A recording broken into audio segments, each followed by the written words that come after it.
ارورا یا الور نامی شہر روڑی سے تقریباً 3 میل جنوب مشرق میں دریا کی مغربی جانب واقع تھا۔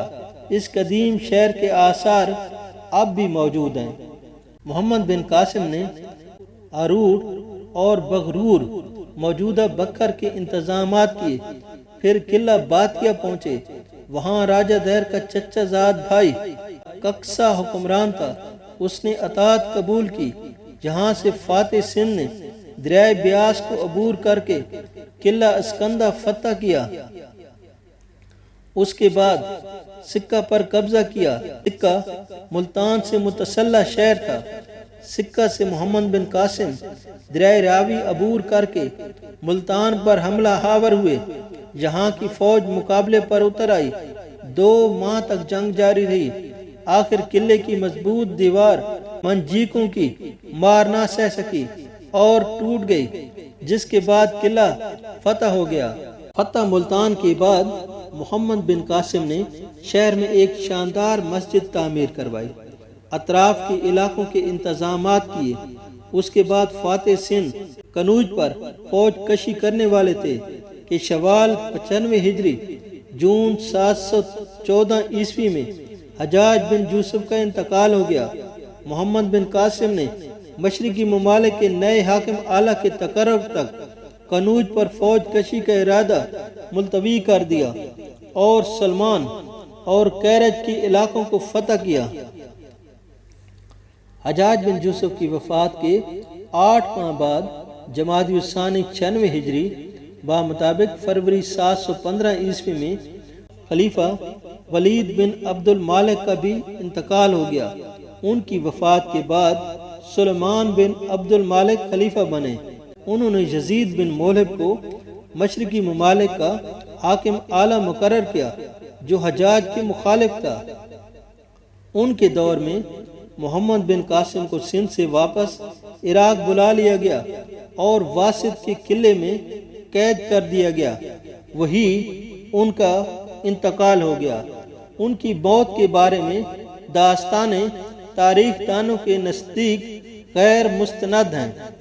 نوجوان محمد بن قاسم نے سندھ کی وسیع و عریض علاقے پر صرف 3.5 سال حکومت کی، لیکن ان کی غیر معمولی تدبر اور خداداد انتظامی صلاحیت تھی، جس کی بدولت انہوں نے پورے علاقے کو عدل و انصاف، خوشحالی، مسرت و اطمینان کی تصویر بنا دیا۔ انہوں نے سندھ میں جو علاقے فتح کیے، عموماً ان کے قدیم حاکموں سے اطاعت کا اقرار لے کر انہی کو حکومت پر بحال رکھا۔ صرف انتظامات بہتر بنانے اور نظام انصاف کو تقویت دینے کے لیے ان کے ساتھ مسلمان افسران بھی مقرر کیے جاتے تھے۔ پولیس اور فوج میں زیادہ تر سندھ کے نو مسلم باشندے تھے۔ مالیات کی تحصیل کا باقاعدہ شعبہ قائم کیا گیا۔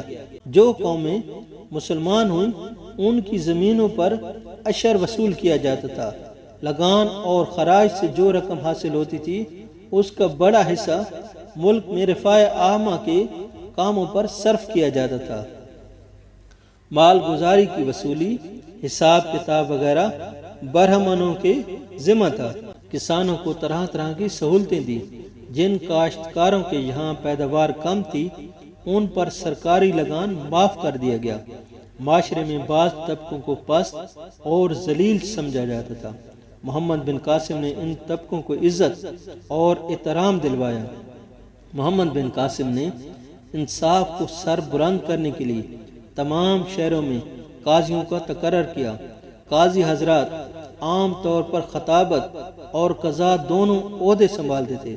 انہوں نے ہر علاقے میں مساجد تعمیر کروائیں۔ یہ مساجد علوم کے مراکز کی حیثیت اختیار کر گئیں۔ چنانچہ آنے والے دور میں دیبل علم حدیث کا ایک بڑا مرکز بنا۔ اس کے علاوہ منصورہ، ملتان اور دیگر شہروں میں بھی علم کے بڑے مراکز قائم ہوئی۔